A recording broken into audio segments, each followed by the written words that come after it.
Iya, tapi sekali lagi kan kenapa kemudian mempermasalahkan ijazah SMA juga gitu? Lebih anu lagi ya, lebih. Iya, karena kami meyakini dia itu nggak punya ijazah gitu loh. Karena kalau lihat cara tanda fisiknya itu ijazah itu tidak ada yang kertasnya polos, pasti ada tertulis tulisan ijazah. Ijazahnya itu berulang-ulang ijazah.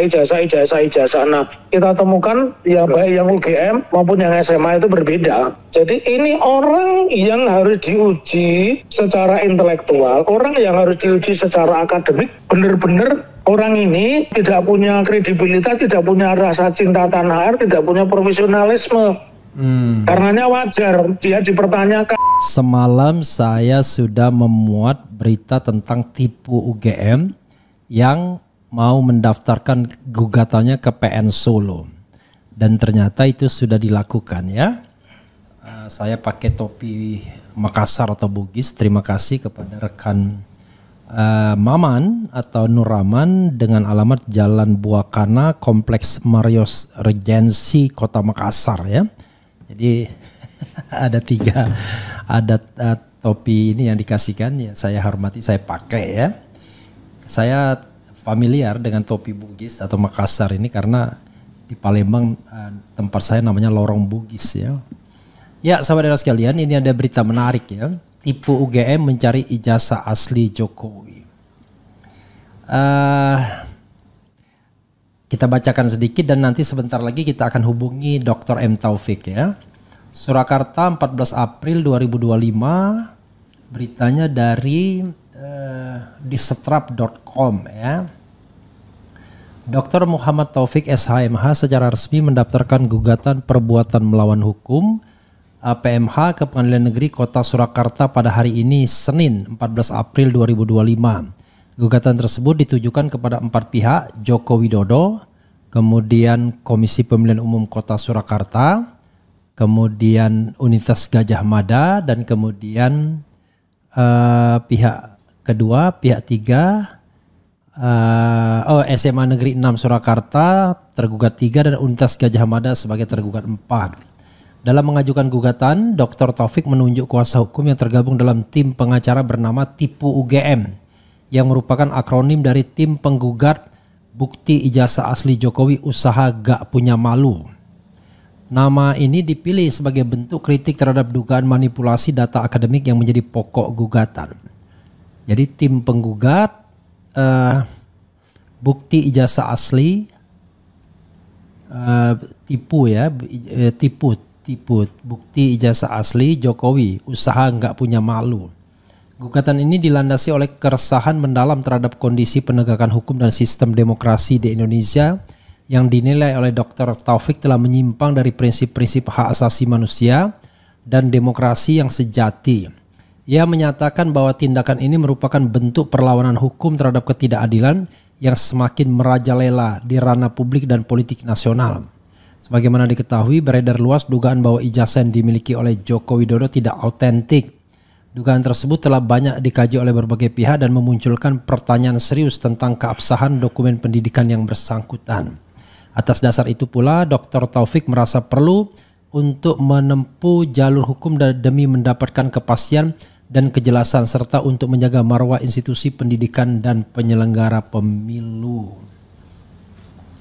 Dalam sistem hukum perdata terdapat istilah yurisdiksi contrentiosa atau contrentius restat, yaitu proses peradilan yang menjamin hak kedua belah pihak untuk saling menjawab dan membuktikan dalil masing-masing.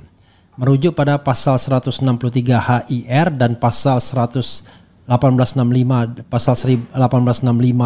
KUH Perdata, beban pembuktian tidak hanya dibebankan kepada penggugat, melainkan juga kepada tergugat yang berkeinginan untuk menunjukkan haknya dalam suatu peristiwa atau untuk membantah suatu hak orang lain jika pihak tergugat ingin membantah dalil yang diajukan.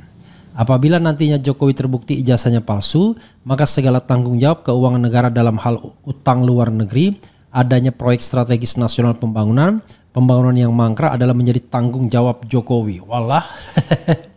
Melalui jalur hukum ini, Dr. Taufik berharap kebenaran akan terungkap dan menjadi pembelajaran hukum sekaligus politik bagi masyarakat Indonesia. Ya, saudara sekalian, coba kita hubungi Dr. M. Taufik ya. Nah, karena tadi saya sudah janji untuk menghubungi yang bersangkutan, coba kita tes ya. Mudah-mudahan beliau tetap on the phone ya. Oke. Assalamualaikum warahmatullahi wabarakatuh. Waalaikumsalam warahmatullahi wabarakatuh. Oke, Dr. Taufik. Semalam saya sebenarnya mau menghubungi Anda terkait rencana mengajukan gugatan. Oke. Tetapi saya kehilangan nomor telepon Anda gara-gara HP saya ganti. Wah ini. HP ganti dan Gmailnya ganti juga, jadi hilang nomor-nomornya. Oke, tadi saya membacakan berita yang Anda berikan kepada saya.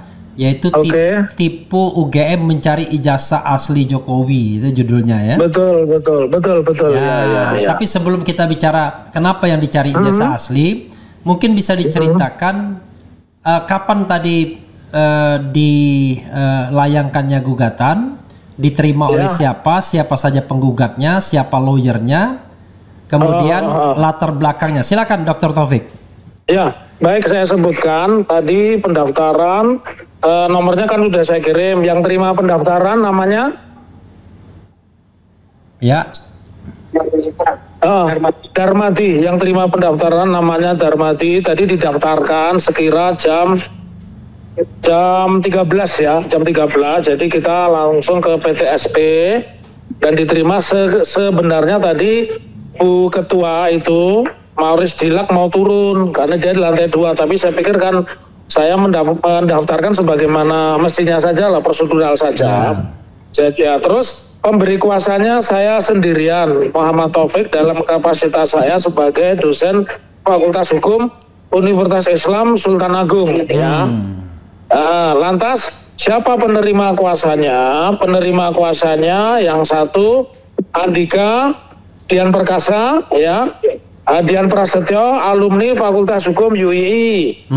Kemudian ada yang namanya orang Batak, mesti harus ada Batak. Nail Tiano Marbun, ya, Nail Tiano Marbun SH. Kemudian ada Zainal Mustafa SH MH, ya. Terus ada Muhammad Mukhlis, gelarnya nggak usah ya. Ya. Terus Ahmad Ridho Prabowo, ya. Terus Harimurti Umbul Sari, ya. Terus Ahmad Zaki Fatur Rahman, ya. Terus Agus Susilo Musleh, dan ada nama Hamzah Fauzi. Nah, latar belakang kenapa kita mengajukan gugatan ke Pengadilan Negeri Surakarta karena saya potong sedikit. Pengadilan Negeri Surakarta atau Pengadilan Negeri Solo yang benar sebenarnya? Yang benar Surakarta. Oh, Surakarta. Solo itu nama populernya saja, Pengadilan Negeri Surakarta. Oke. Ya. Nah, kenapa saya mengajukan di Pengadilan Negeri Surakarta? Karena sesuai asas gugatan perdata, di mana di situ disebutkan gugatan itu harus dialamatkan di tempat tinggal tergugat. Nah, dari 4 tergugat, satu yang pertama Jokowi, rumahnya adalah di Surakarta. Kemudian yang kedua, Komisi Pemilihan Umum yang dulu menerima pendaftaran ijazah Jokowi ketika mencalonkan wali kota Surakarta, itu juga di Surakarta letaknya. Dan yang ketiga, ijazah yang diklaim sebagai ijazah Jokowi SMA 6 itu letaknya di Surakarta. Dan yang keempat, UGM selaku yang menerbitkan ijazah insinyur itu. Jadi atas dasar itu kenapa kita ajukan di Pengadilan Negeri Surakarta. Lalu apa sebenarnya targetnya? Yang pertama, kalau kita lihat di dalam posita-positanya, ijazah Jokowi ini satu sama lain nggak cocok. Misalkan disebutkan di lamannya UGM, dia alumni SMA 6 Jogja. Kemudian ada alumni SMA 6 Surakarta dan SMPP. Di Surakarta pada saat Jokowi sekolah dan lulus itu belum ada SMA 6. SMA-nya baru nyampe 5. Ya, oke. Jadi dari data itu kami lantas melihat bahwa dia juga mengaku mengatakan alumni Fakultas Kehutanan jurusan Teknologi Kayu. Nah, sementara dekannya sendiri mengatakan tidak pernah ada namanya Teknologi Kayu. Yang berikutnya juga kita melihat bahwa Fakultas Kehutanan UGM ya ijazahnya selalu berbeda-beda terus itu loh. Nah, dari data yang kami memiliki beberapa komparasi. Yang pertama komparasi ijazah SMPP bukan SMA 6 itu kita punya asli ya, tapi bukan punya Jokowi, punya teman Jokowi ya. Kemudian kita juga punya pembanding ijazah UGM dan terutama adalah dekan pada saat itu namanya adalah Sumitro bukan Sumitro karena kita dapat kontak dari anaknya Profesor Dr. Insinyur Sumitro bukan Sumitro. Oh, bukan OE tapi terus, U ya? Iya, U ya. Terus kenapa kita harus menuntut Jokowi? Toh dia sudah bukan presiden. Nah, kita melihat sumber kerusakan, sumber carut marutnya hukum ekonomi itu salah satunya karena pencalonan Jokowi sebagai wali kota, gubernur dan presiden. Oleh karenanya segala perbuatan hukum yang timbul, ya baik itu perdata yang berkait dengan pinjam meminjam utang piutang sehingga terbit jumlah total utang resmi yang diakui negara 7.000 triliun. Kalau nanti kita bisa membuktikan ya bahwa ijazahnya itu palsu, otomatis konsekuensi hukumnya sesuai dengan pasal 1365 barang siapa melakukan perbuatan melawan hukum yang merugikan kepada pihak lain ya otomatis harus terbit kewajiban mengganti sebesar kerugian. Nah, artinya gugatan ini goal getternya, tujuan akhirnya itu supaya kerugian 7.000 triliun itu menjadi beban Jokowi gitu loh, jadi bukan bangsa Indonesia. Begitu Bang Refli. Oke ya, itu kalau kita bicara tentang konsekuensi, tapi kita bicara dulu mengenai gugatan ini ya. Sebelum gugatan oleh Dr. Taufik itu terlebih dahulu sudah dilakukan gugatan di PN Jakarta Pusat. Oke, ya. Di betul, PN Jakarta Pusat itu 2 kali. Pertama dilakukan, tapi kemudian dicabut gara-gara pemohon prinsipalnya tiba-tiba ditangkap atau ditahan. Yaitu Bambang Tri. Kemudian setelah Bambang Tri diproses secara pidana yang juga tidak bisa menunjukkan ijazah aslinya jaksa, tetapi tetap saja dihukum. Kemudian diajukan lagi gugatan perbuatan melawan hukum. Tetapi Pengadilan Negeri Jakarta Pusat dengan bertele-tele akhirnya mengatakan tidak berwenang, NO atau tidak dapat diterima. Yang dalam bahasa lawyernya Jokowi mengatakan kami sudah menang katanya. Padahal belum diperiksa perkaranya dan belum ada pembuktiannya. Nah, berdasarkan pengalaman ini, seoptimis apa Pak Dr. Taufik bahwa gugatan ini bakal diperiksa secara memadai ya, bukan secara ogah-ogahan? Saya melihatnya ini sangat berbeda ya, berbeda menyangkut substansi, berbeda menyangkut idealismenya. Jadi kalau kita bicara substansi, kita akan bicara bahwa orang datang ke pengadilan itu kan menuntut 2 hal. Satu, menuntut kebenaran, yang kedua menuntut dilakukannya pemeriksaan dengan cara-cara yang jujur ya. Karenanya latar belakang kenapa saya harus mengajukan gugatan ini di Pengadilan Negeri Surakarta dan subjeknya berbeda dengan apa yang terjadi di Jakarta. Salah satu yang terpenting yang Bang Refli harus ketahui, saya minta dibukakan Stambuk ya. Apa itu Stambuk? Stambuk itu adalah buku data siswa. Di dalam petitum kita, petisi kita ada di situ supaya Stambuk buku data SMA itu dibuka. Kapan dia masuk, kapan dia lulus, kemudian dia ngambil jurusan apa itu dibuka. Kemudian yang kedua, terhadap UGM pun kita juga menyatakan hal yang sama. UGM harus membuka Stambuknya itu, atau kalau sekarang namanya buku induk siswa kalau dulu, kalau sekarang ya mungkin buku induk mahasiswa yang harus dibuka. Jokowi itu masuk tahun berapa, ada enggak di situ KKN ya, terus kemudian prestasi akademiknya seperti apa. Ini yang membedakan di situ, Bang Refli, dengan gugatan yang lain. Kita lebih kepada kalau memang benar kamu kuliah di SMA 6 Surakarta, kamu harus menjelaskan. Makanya SMA-nya kita libatkan sebagai pihak. Ya, UGM juga kita libatkan sebagai pihak agar kepada masyarakat sesuai informasi publik, masyarakat mendapatkan yang benar begitu. Begitu, Bang Refli. Ya, bedanya di situ. Oke. Bicara dengan optimisme, saya optimis karena nanti kalau mereka tidak membuka, berarti kan memang ada sesuatu yang tidak jujur, ada sesuatu yang tidak benar. Begitu bedanya dengan gugatan-gugatan sebelumnya. Begitu. Oke, jadi begini, bisa nggak dibacakan petitum persisnya apa aja? Karena barangkali itu yang akan menentukan.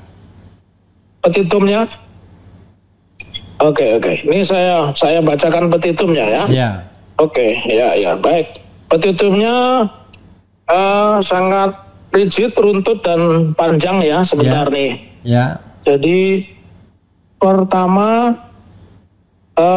kita ingin mengatakan bahwa satu, mengabulkan gugatan penggugat untuk seluruhnya, menyatakan para pergugat telah melakukan perbuatan melawan hukum, itu normatif ya, bunyi seperti itu. Yang ketiga nih, menyatakan bahwa tergugat satu secara sah, tergugat saat itu Jokowi berdasarkan hukum tidak memiliki ijazah sekolah menengah atas, madrasah aliyah, sekolah menengah kejuruan, madrasah aliyah kejuruan atau sekolah lain yang sederajat dan pendidikan tinggi setingkat universitas. Ya, kemudian yang keempat, menyatakan segala perbuatan hukum selama menjabat sebagai Wali Kota Surakarta periode 2025-2012, kemudian Gubernur DKI Jakarta 2012-2014 dan Presiden Republik Indonesia 2014-2019, dan segala akibat hukumnya menjadi beban tanggung jawab tergugat satu ya. Kemudian posita 5, nah ini yang membedakan. Posita 5, menghukum tergugat 2 berarti KPU Surakarta untuk membuka data segala berkas pencalonan tergugat 1 sebagai Wali Kota Surakarta sebagaimana tercantum di dalam Peraturan Pemerintah Nomor 6 Tahun 2005, Yungto Peraturan Pemerintah Nomor 17 2005, Yungto Peraturan Pemerintah Nomor 25 Tahun 2007, Yungto PP Nomor 49 2008, Yungto PP Nomor 78 Tahun 2012 tentang pemilihan, pengesahan, pengangkatan dan pemberhentian kepala daerah, dan Peraturan Pemerintah Nomor 6 2005 Pasal 36 ayat 1 dan 2 yang tegas begini. 1. Calon kepala daerah dan wakil kepala daerah Indonesia memenuhi syarat. Nah, kita ingin syarat-syarat itu 1. Berpendidikan sekurang-kurangnya sekolah lanjutan tingkat atas sederajat, itu nanti dibuka ke publik. Ya, kemudian yang kedua, bahwa dia tidak pernah dijatuhi pidana berdasarkan putusan pengadilan yang berkekuatan hukum tetap. Ya, terus yang berikutnya, Pasal 38 ayat 2, surat pernyataan yang dibuat dan ditandangani oleh calon sendiri sebagai bukti pemenuhan sebagaimana dimaksud pada ayat 1 huruf A, huruf B, huruf H, huruf I dan huruf N. Di situ mengatakan surat keterangan hasil pemeriksaan kemampuan secara rohani dan rohani tim pemeriksa KPUD sebagai bukti pemenuhan syarat sebagaimana dimaksud. Ya, surat keterangan tempat tinggal, surat tanda terima laporan kekayaan, ya. Kemudian daftar riwayat hidup. Terus yang berikutnya adalah kartu tanda penduduk. Ini juga sangat penting karena di situ syaratnya panjang ya. Nah, dia harus tinggal di mana dan sebagainya. Karena selama ini Jokowi tempat tinggalnya tidak konsisten begitu ya. Kemudian menghukum tergugat 3 sama, membuka stambuk atau buku induk yang berisi tentang nama. Tergugat 3 itu siapa? Tergugat 3 itu adalah SMA. Kalau yang tadi kan KPU tergugat 2-nya. SMA 6 ya, Ya, SMA 6 untuk membuka stambuk atau buku induk yang berisi tentang nama, nomor induk, nilai, tahun masuk, tahun lulus, dan segala yang berkaitan dengan pendidikan sekolah menengah atas. Yang ketujuh, menghukum tergugat 4.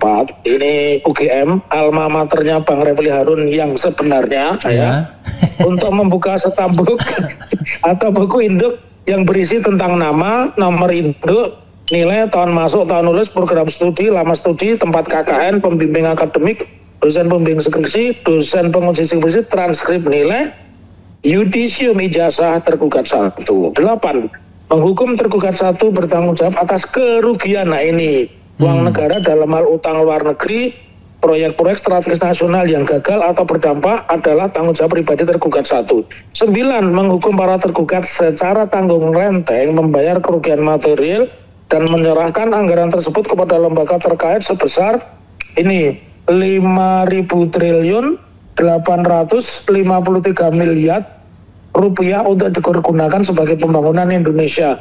Menghukum para tergugat secara tanggung renteng membayar uang paksa tiap hari keterlambatan adalah 100 juta. Nah ini yang penting.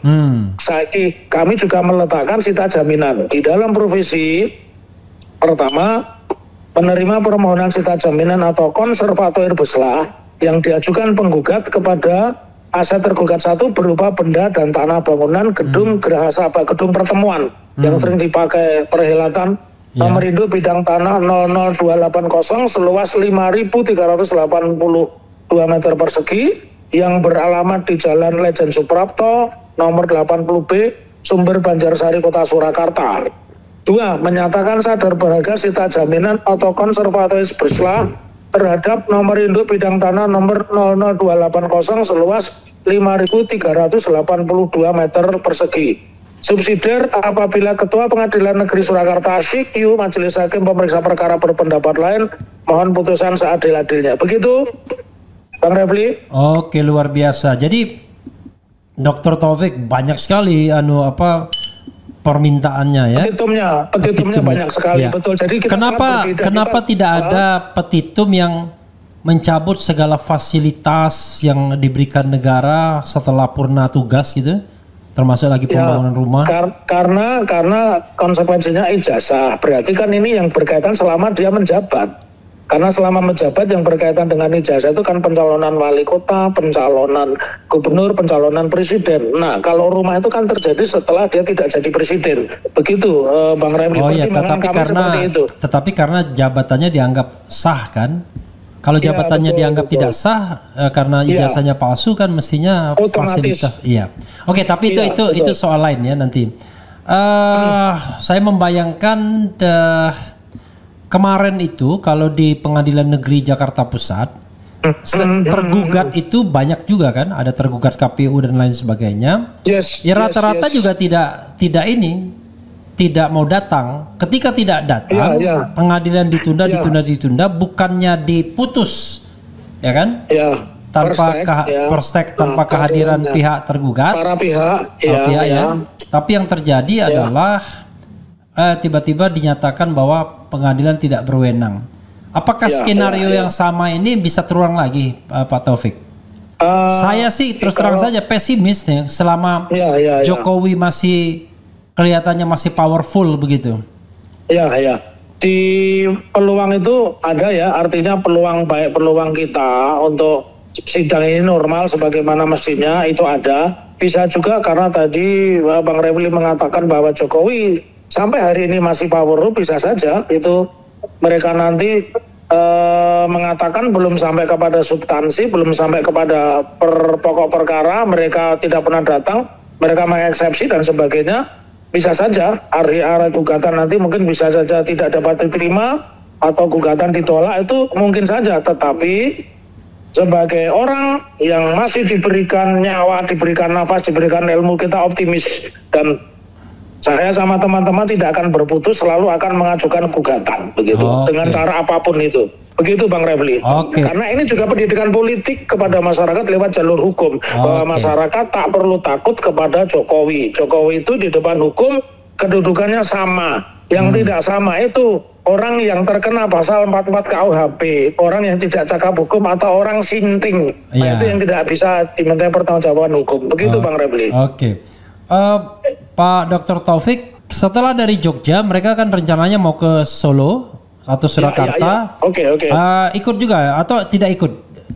Nah itu pertanyaan menarik. Kalau saya mengatakan saya akan ikut karena logika hukumnya katanya tempat wisata di Solo ini kan ada 4 ya, Keraton Mangkunegaran, Keraton Kasunanan, kemudian Sriwedari dan Masjid Abu Sayyad, Masjid Raya Abu Sayyad. Nah, kalau Jokowi muncul wisata baru yang katanya lebih terkenal dan orang difasilitasi dapat masuk naik bis, dikasih konsumsi, bahkan kalau lagi beruntung dikasih kaos, logikanya ya siapapun yang datang ke situ boleh difasilitasi, dan saya mau mencoba peluang itu.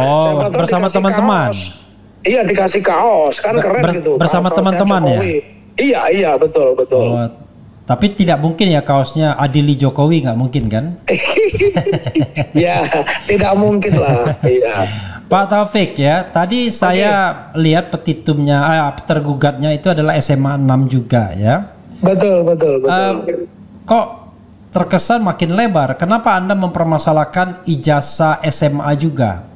Memang kalau kita lihat buku Bambang Tri, dia mempermasalahkan ijazah SD, SMP dan SMA saja. Iya. Gugatan perdata awalnya juga mempermasalahkan itu, tetapi S1 UGM menjadi hot news karena ya tentu itu jenjang terakhir yang disebut-sebut terus-menerus Insinyur Joko Widodo kan? Betul. Nah, pertanyaannya adalah kenapa kemudian Anda kok kesannya tidak yakin juga kalau Presiden Jokowi tamat SMA, tidak hanya tamat S1, karena ternyata SMA 6 digugat juga. Bagaimana? Ya, nah ini begini, kita mendasari juga pada persidangan Gus Nur. Gus Nur diadili bersama dengan Bambang Tri dengan tuduhan menyebarkan hoax sesuai peraturan pidana nomor 1 tahun 46 khususnya pasal 14 ya.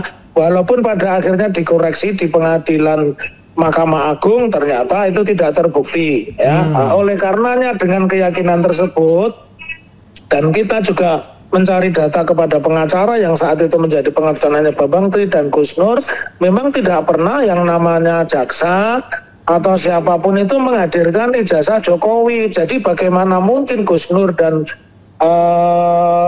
Bambang Tri dianggap menyebar hoax? Kalau menyebar hoax itu berarti ada fakta pembanding. Ini fakta pembandingnya tidak ada. Atas dasar alasan itu kita ingin pengadilan ini lebih smart, pengadilan lebih terbuka, dan pengadilan lebih berwibawa begitu. Begitu pertimbangan kami seperti itu, Bang Refli.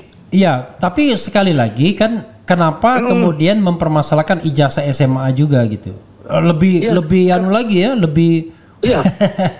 karena kami meyakini dia itu nggak punya ijazah gitu loh. Karena kenapa pernyataannya berubah-ubah, dan ketika orang ditanya ijazah, kenapa orang lain atau lembaga lain yang menjawab?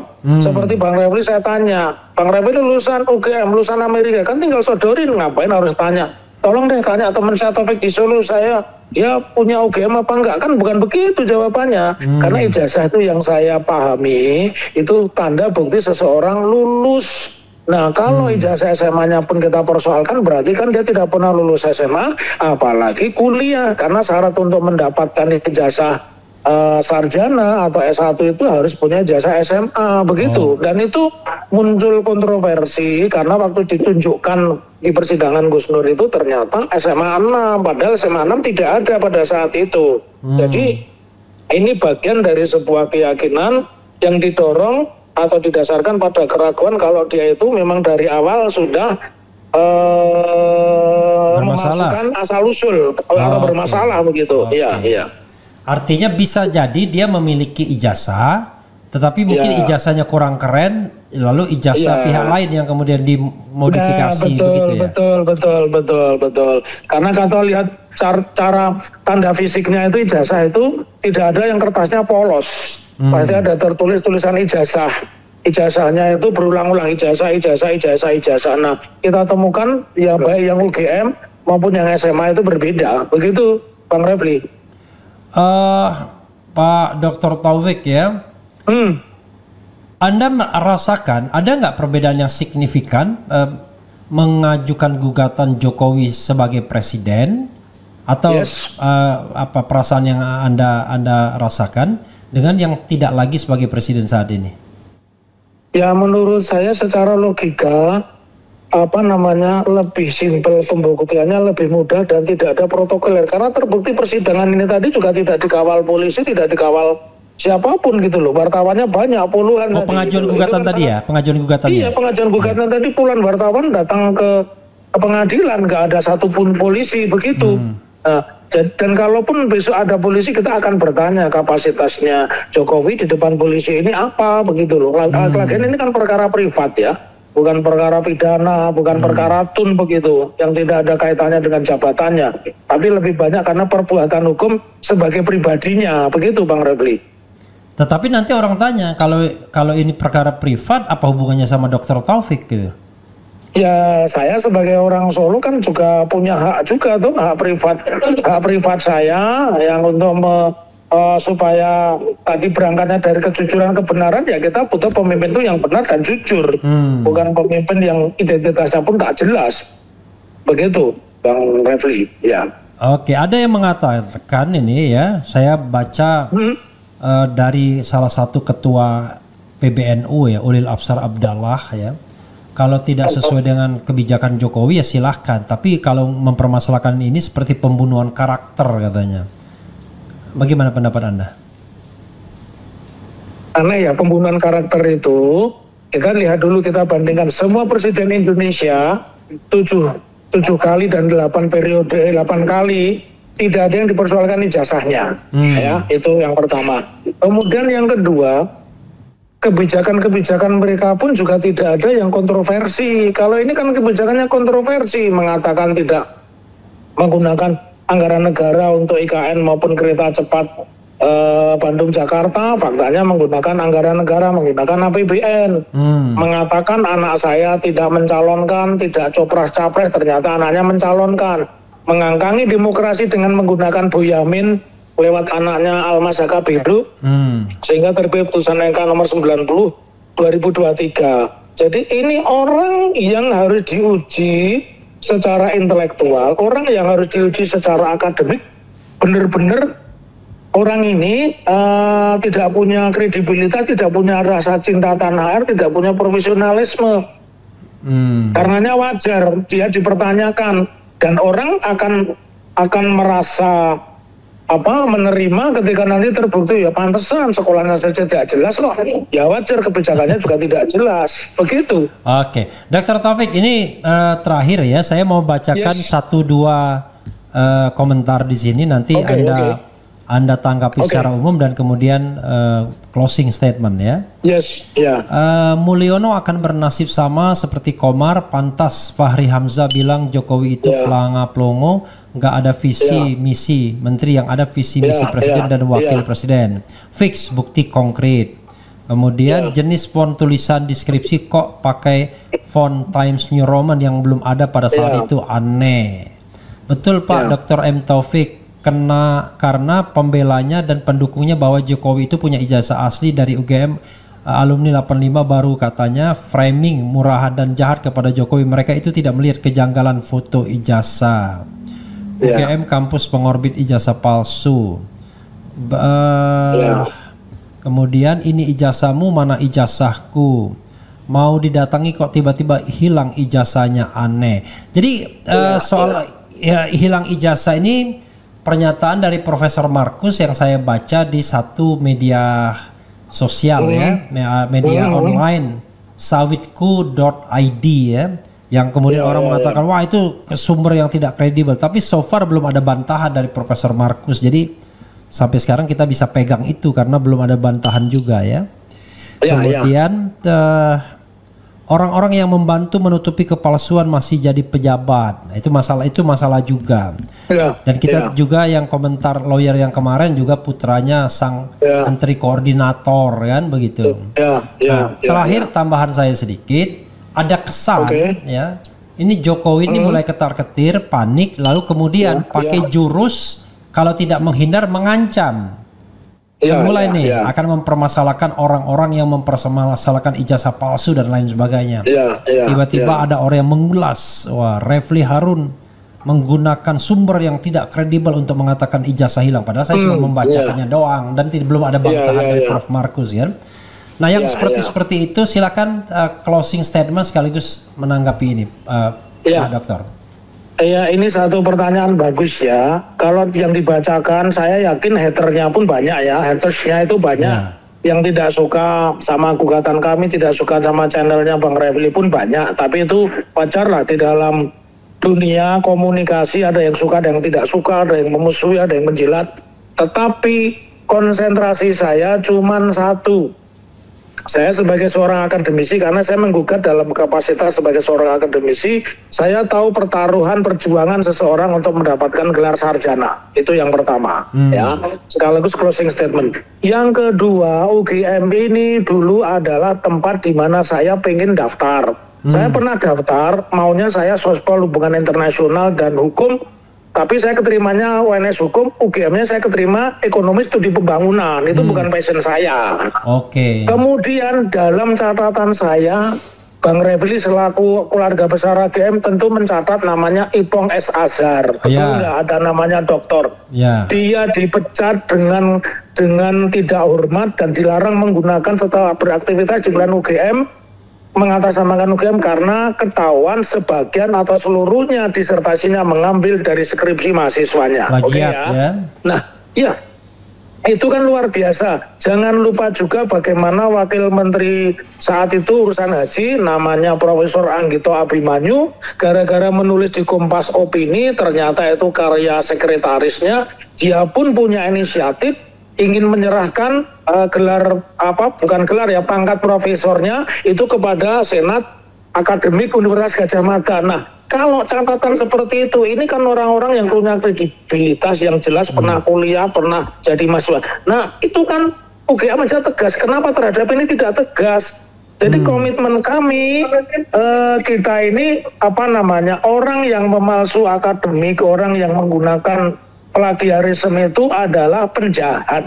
Dan kita ingin dimanapun termasuk di UGM tidak boleh ada penjahat itu yang dilindungi. Oleh karenanya yang super terakhir pernyataan saya, jangan takut memperjuangkan kebenaran. Karena kebenaran itu mahal. Karena mahal harus diperjuangkan. Ya, dan kami tidak akan pernah mundur dengan ancaman, dengan teror atau apapun. Karena sudah terjadi di